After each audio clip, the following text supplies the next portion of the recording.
सलाम।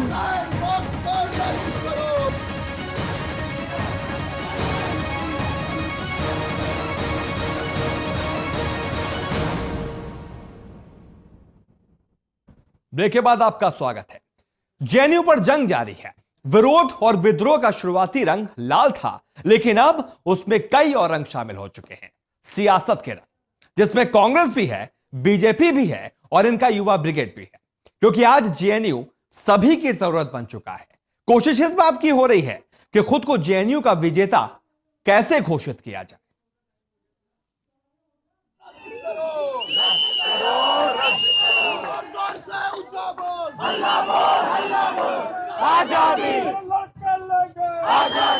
जेएनयू का विवाद जोर पकड़ा तो साहबों की गाड़ी जेएनयू की तरफ घूम गई। लुटियन की दिल्ली से निकलकर कांग्रेस उपाध्यक्ष राहुल गांधी अरावली की पहाड़ी की तरफ चल दिए। जेएनयू के गेट पर समर्थन और विरोध की अलग अलग कतार सजी थी। राहुल गांधी को जिस गेट से जेएनयू में प्रवेश करना था, वहां काले झंडे सजाए गए थे। भीतर का नजारा किसी राजनीतिक रैली से कम नहीं था। दिल्ली कांग्रेस के अध्यक्ष अजय माकन, यूपीए सरकार में मंत्री रहे आनंद शर्मा, कांग्रेस उपाध्यक्ष राहुल गांधी, वाम नेता सीताराम येचुरी, डी राजा, सभी नेता मौजूद थे उस जेएनयू परिसर में, जहां से देश विरोधी नारे लगाए जा रहे थे।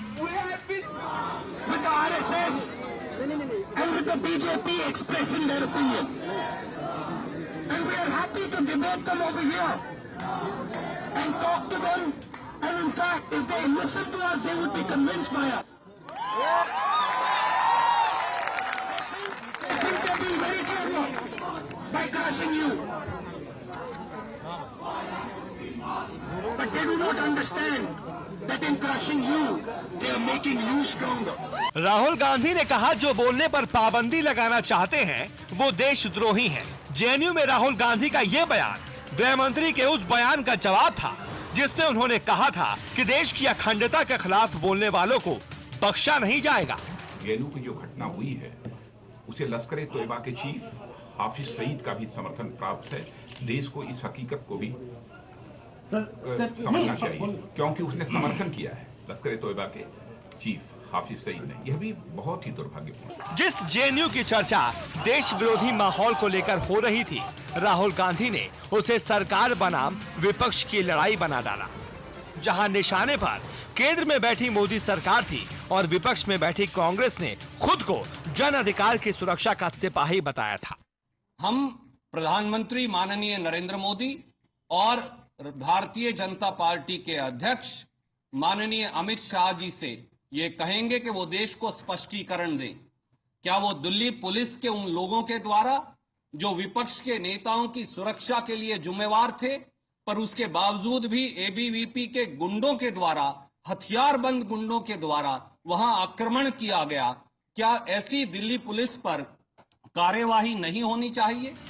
जेएनयू में राजनीतिक दलों की दिलचस्पी इस कदर बढ़ चुकी है, जैसे कि यहां से विजेता का सर्टिफिकेट लेकर लौटने वाला ही देशभक्त कहलाएगा, बाकी सब देश विरोधी। इस विवाद में देश के गृह मंत्री के एक बयान ने कई सवालों को जन्म दे दिया है। जेएनयू के इस कोलाहल में हर कोई जल्दबाजी में है। हर बयान में देशभक्ति की कस्में खाई जा रही हैं, लेकिन यूनिवर्सिटी कैंपस में पुलिस कार्रवाई पर ऐतराज जताया जा रहा है। तर्क ये दिए जा रहे हैं कि दोषियों पर कार्रवाई होनी चाहिए, लेकिन निर्दोष छात्रों को सताना गलत है। कन्हैया की गिरफ्तारी भी मजबूरी के उसी विरोध का हिस्सा बना है। शनिवार को राहुल ने पीएम मोदी पर निशाना साधा था, जिसके जवाब में बीजेपी अध्यक्ष अमित शाह ने राहुल की देशभक्त वाली सोच पर सवाल उठा दिए।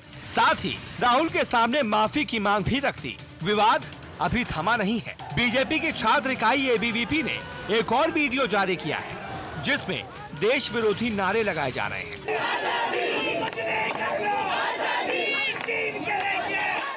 इस वीडियो के बारे में दावा किया गया है कि एआईएसएफ और एआईएसए के छात्र इस तरह के नारे लगा रहे थे। नौजवान संघर्ष करो, कश्मीर की महिलाएं संघर्ष करो,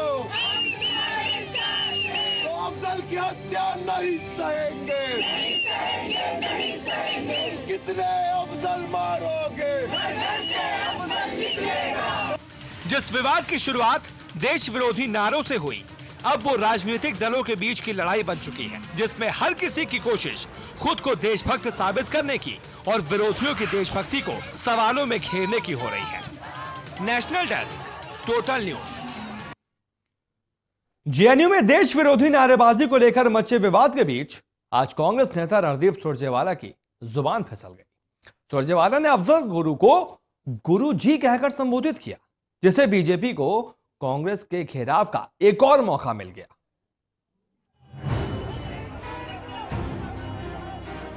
जेएनयू में देश विरोधी नारेबाजी को लेकर हो रहे सियासी घमासान में कांग्रेस ने अब एक नए विवाद को जन्म दे दिया है। आज एक प्रेस कॉन्फ्रेंस के दौरान कांग्रेस प्रवक्ता रणदीप सुरजेवाला ने संसद हमले के दोषी अफजल गुरु का नाम लेते वक्त इसे इज्जत बख्शते हुए जी शब्द का इस्तेमाल किया।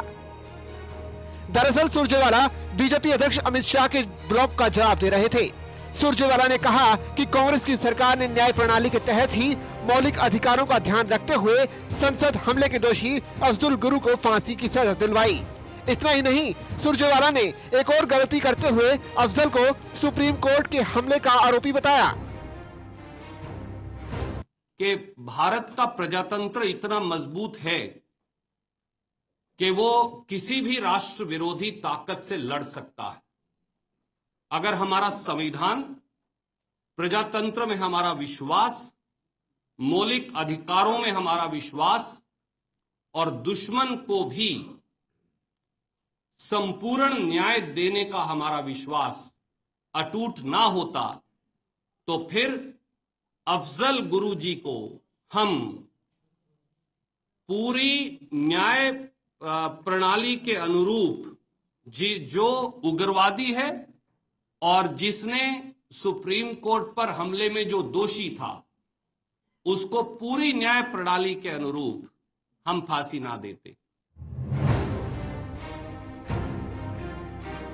हालांकि बाद में सुरजेवाला अफजल गुरु जी वाले बयान पर सफाई देते हुए नजर आए।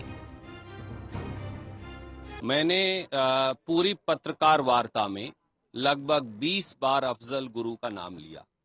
उनमें से 20 में से एक बार स्लिप ऑफ टंग से, क्योंकि मैं माननीय अमित शाह जी और नरेंद्र मोदी जी का नाम उससे पहले ले रहा था, स्लिप ऑफ टंग से अगर अफजल गुरु के आगे जी लग गया तो वो एक एरर था, वो एक गलती थी।